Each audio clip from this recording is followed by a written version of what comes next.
你好，今天我们来聊一个挺有意思的话题。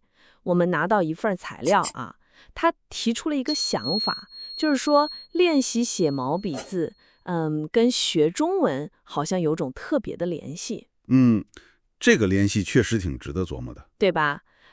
材料的意思是写毛笔字需要的那种慢功夫，那种细致和稳定，要是能用到学中文上。嗯，或许就能帮你就是更好的搞定那些难点，比如汉字难写啊、语法记不住啊什么的。是的，很多学中文的朋友都觉得那难，其实有时候，缺的就是一种沉下心来的状态，老想快。没错儿，所以咱们今天啊就想深入挖一挖这份材料，看看练书法的那些道，不管是心态上的还是技巧上的，到底能不能给你的中文学习带来点儿实实在在的帮助。好啊，这份材料的核心观点，我觉得就是说，练书法不光是写字本身，它更像是一种心态和方法的训练。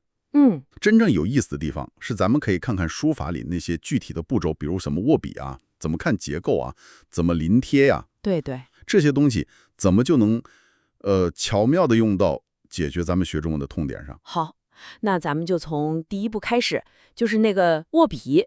材料里说握笔要虚掌实指，还要不紧不松。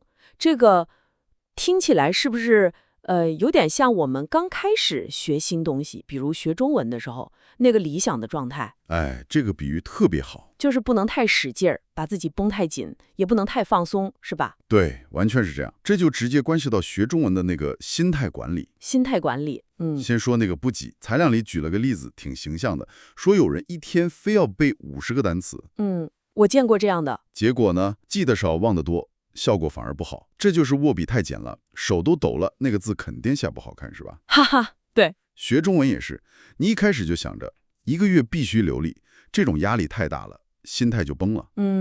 确实，那不松呢？这个也好理解，3天打鱼2天晒网，那就像是笔都握不住，根本谈不上写字。那肯定不行。学习也是，断断续续的知识肯定积累不起来。所以太紧了，焦虑；太松了，没效果。那关键就是那个“稳”字。没准儿，这个稳是核心，就是要稳扎稳打，追求一个持续的节奏。材料里建议的方法就很好，别光看数量，要看质量。怎么说？比如，一天可能就学10个词，像材料里说的，学“温暖”这个词，你就记住一句话：妈妈的手很温暖。哦，放在句子里记。对，这样有场景、有感情，比死记硬背效果好多了。这才是稳。那虚掌呢？手心要空一点，这个怎么理解？这个虚掌，我觉得可以理解成，给学习留点消化空间。消化空间。对，知识不是塞进去就行了，得吸收啊。就像吃饭，你不能狼吞虎咽，是吧？学东西也需要时间去理解、去琢磨、去用一用。所以别把自己逼得太满，留点空间，让脑子能转得开，这样学习才能更持久、更有效。用握笔来比喻心态，这个确实挺形象的。好，那心态稳住了，接下来就得，真的开始写了。材料里说，写毛笔字儿一笔一画都有讲究，对，比如一个横画得有起笔、行笔、收笔，这个是不是跟我们学汉字特别像？不能就画个大概轮廓。完全正确。这就涉及到你是把汉字当成一个活的结构去理解呢，还是就当成一堆图形去死记？有道理。书法里头那个笔画的细节很重要，起笔怎么顿一下，走的时候力量怎么样，收笔怎么回一下，这些细节让线条有生命力。汉字也是，你看它的部件很多都有来历和意思，比如人字，那一撇一捺，你感觉就像个支撑。还有那个家，宝盖头是个屋顶，底下是个石，就是猪。哦，这个有意思，反映古代生活。对，你理解了，这是汉字就不再是干巴巴的符号了，它像是有故事的话。我明白。所以说，很多学习者，比如写错别字，像把木最后那儿写成活那儿、撇那儿交叉，或者把日中间写成两横变成木。对对，从书法的角度看，就像是笔画的关键步骤丢了，整个字儿就没那个神儿了，甚至就错了，就是这个意思。所以啊，材料里介绍那2个方法就很有用了。哪2个？一个是拆字，就是把字拆开看，看它的组成部分，每个部分是什么意思，代表什么形，或者提示什么音。比如学河水的河，左边3点水，你知道跟水有关，右边一个可，它其实提示了读音。这样学是不是比你硬画那个方块要好理解多了？确实是，这是从里面理解。对，第2个方法叫慢写，这个简直就是把练毛笔字搬过来了。慢写？对，就像刚学书法那样，可以先描红，跟着那个印好的字帖描，感受那个笔画怎么走，顺序是什么。哦，像小时候练字帖。是的，然后再临写，就是看着范字自己写。这时候就要仔细看每个部件多大，放哪儿，相互之间怎么搭配，特别要注意那个笔顺。笔顺很重要吗？非常重要。比如写火字，先点，再写那2撇，最后写捺，这个顺序是固定的。你按顺序写，一方面容易记，另外一方面写出来才规范平衡。这就像书法里说的，行笔要稳，一笔是一笔，不能乱画。从笔画到结构，再到书写练习，这个思路很清晰。那书法里还有一个特别重要的，就是临帖。对，临帖就是照着范本模仿，从描到看着写，最后还能背着写出来。这个过程，这不就跟我们学语言一样吗？也得模仿啊。没错，这个类比太准了。我们学中文是不是也得这么一个模仿练习，最后自己用的过程，才能说得地道？完全是这样。可以说，不临帖的书法它是没根儿的，乱来的。那不模仿的中文表达呢，往往就很别扭，不自然。就是咱们常说的中式中文。确实，有时候自己造的句子语法可能没错，但听起来就是怪怪的。是的，材料里也提到了。比如你想说 I ate dinner， 可能直接翻成我吃米饭了，语法没大错，但中国人一边说我吃晚饭了，或者我吃过饭了。哦，对对，这个细微差别就是你没去临摹母语者实际怎么说话。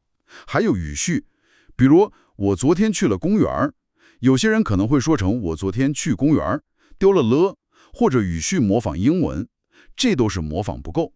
那这个临帖的方法具体用到语言学习上该怎么做呢？材料有什么建议吗？有，建议挺好的，可以分成3步，跟临帖对应起来看。第1步，模帖，就是完全跟读模仿，找点发音准、语速合适的材料，比如材料里提到的动画片《小猪佩奇》中文版，或者一些日常对话录音。跟读？对，一句一句跟着念。关键不光是学发音，还要模仿那个语调的起伏、停顿的节奏，甚至说话人的那个感觉。比如模仿妈妈，我能看电视吗？你得模仿出那种带点请求的语气。模仿语气也很重要。是的。第2步，临帖，就是理解了之后做替换练习。学了一个句型，不能死守着原句，要像照着字帖练不同字一样，把句子里面的词儿换掉，举一反三。比如你学会了妈妈，我能看电视吗？就可以练说老师，我能问个问题吗？或者请问我能用一下你的电脑吗？就在这个框架里换词儿，反复练，把句型练熟。这个方法好。第3步，背帖，就是内化了，能自己创造了。等你对模仿的那些句子表达很熟了，就要试着脱离原文，根据你自己的需要，自己组织语言，真正变成自己的话。对，比如能自然地说出爸爸，我能出去玩会儿吗？或者在别的需要请求同意的场合，很自然地用上类似的说法。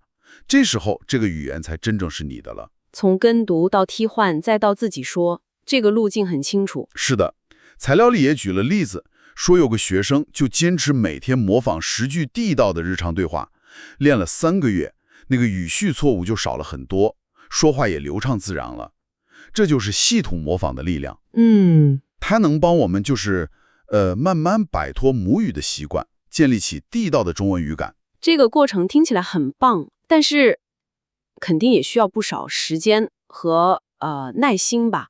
说到耐心，练书法好像最需要这个了。没错，材料里说依附兰亭序可能得练好几年，对学中文这种需要长期投入的事来说，是不是也是最关键但又最难的？我感觉很多人半途而废，就是缺了这个耐心。你点到核心了。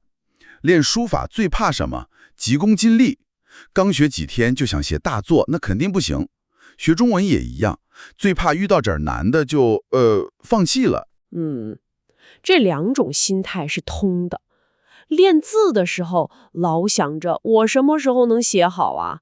要是短期看不到进步，就烦了，不想练了。对，学中文也像，遇到难点儿了，比如那个多音字行，又能读行，又能读行，或者那些长得特别像的字吉、夷、四，看着就头大。哈哈哈，是的。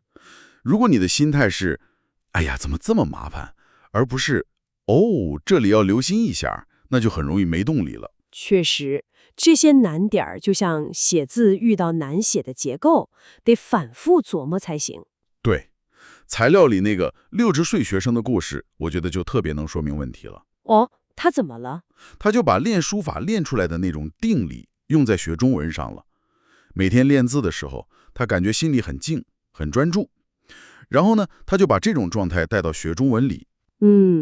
遇到难的语法、记不住的词儿，他不急，就像对待一个难写的笔画，耐心的去分析、去理解、去重复。比如学那个行的多音字，他就当成是写好行字需要注意左右节奏一样，是个细节问题，要特别留意。这种心态好。正是靠这种像练字一样，每天一点点的坚持，他最后进步很大，能跟人聊天，还能读点简单的诗。哇，真不容易。所以啊，这里面真正的精神，我觉得是用耐心换深度。学语言，特别是中文这种很丰富的语言，别老想着找快车道。更实际也更管用的方法，就是那个日拱一卒，持续积累。就像材料建议的，可能你一天就彻底搞懂一个语法点，掌握了2个能用上的句子。听起来不多啊。是不多，但你算算，坚持1年呢，那就是快400个语法点，700多个实用句子，这个量就很可观了。耐心其实是时间给我们的最好回报。用耐心换深度，这个说得好。那顺着这个思路，材料最后还提到一个挺玄乎的说法，字如其人。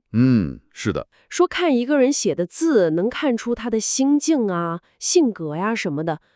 这个放到学中文上，是不是也能找到类似的关系？就是说，我们的学习态度和状态会直接影响效果。这绝对是个关键点。他说的是学习的状态和结果之间的联系。你想啊，一个人要是心里毛毛躁躁的，随便写2笔，那写出来的字肯定是飘的、没根儿的，对吧？对。同样，如果学中文就是为了应付差事，打个卡，做完作业就算了，不去想为什么这么说，这词儿还能用在哪儿，那进步肯定慢，学到的东西也是浅的。反过来呢，如果写字的时候很专注，用心去体会每一笔，那就算写的还不完美，也能看出那份认真和投入，字就显得有精神。对应到学中文，如果能带着这种用心的态度，主动去想、去琢磨，比如词语的细微差别，句子用在什么场合合适，甚至主动找机会用刚学的词和句子，那么学习效果肯定不一样。对，效率和深度都会大大提高。这就不再是被动的接东西，而是主动的去构建自己的知识体系了。材料里好像也有个例子。有个学生转变的故事。他开始学中文可能就是完成任务，后来通过练书法，体味到那种沉下去的感觉，就把这种较真儿的态度带到学习里了。较真儿？对，遇到不清楚的地方就非得查明白，问老师。学了新东西就总想着怎么找机会用一下。结果呢，中文进步特别快，而且他的书法也因为这种心态的沉淀，看着更有力道、更稳了。这么说，练书法和学中文还能互相促进，形成一个好的循环。的确是这样，你可以有意识地把练字培养的专注、安静、注意细节这些品质用到学中文上，让学习更扎实。同时呢，你在学中文过程中克服困难、取得进步带来的那种成就感，又能反过来让你更有耐心和恒心，更有动力坚持下去。不管是在纸上练字，还是在语言学习的路上，这其实是一种内在品质的共同成长。好了，咱们这一番聊下来，感觉这份材料确实给了我们指了条路，既有文化味儿，又挺实用的。总结一下，就是说，我们可以从书法里借鉴智慧来学中文，像握笔那样，心态要稳，不急不躁的持续学；像研究笔画那样，抠细节，理解汉字的结构；像临帖那样，靠模仿学会地道表达，从跟读到替换，再到自己说；还要像练字那样，有股韧劲儿，接受并且享受那个慢中求进的过程。对。说到底啊，不管是写好字还是学好语言，那个贯穿始终的，恐怕就是用心、耐心、恒心这几个字了。的确如此。希望咱们今天的讨论能让你在学中文的路上，少点焦虑，多点踏实的感觉。就像练书法一样，一笔一画都是功夫，把注意力放在当下，享受每一次小小的进步。最终啊，你肯定能在中文学习这张宣纸上写出你自己的精彩。说得真好。最后，这儿留下一个问题，也许你可以继续想一想。既然练书法强调的这种专注、耐心、打磨细节，还有刻意练习的原则，对学语言帮助这么大，那么如果我们有意识的把这种需要静下心来、分解步骤、持续重复练习的精神核心，注意，我说的是精神核心，练习的对象不一定是书法，可以是学编程、练乐器、解决工作难题，甚至健身，把这种精神用到这些事情上，它会不会也成为我们打开其他领域深度学习、突破瓶颈的一把通用的钥匙呢？你说的没错，那我们今天的节目到这儿就结束了，感谢您的收听，我们下一期再见。再见。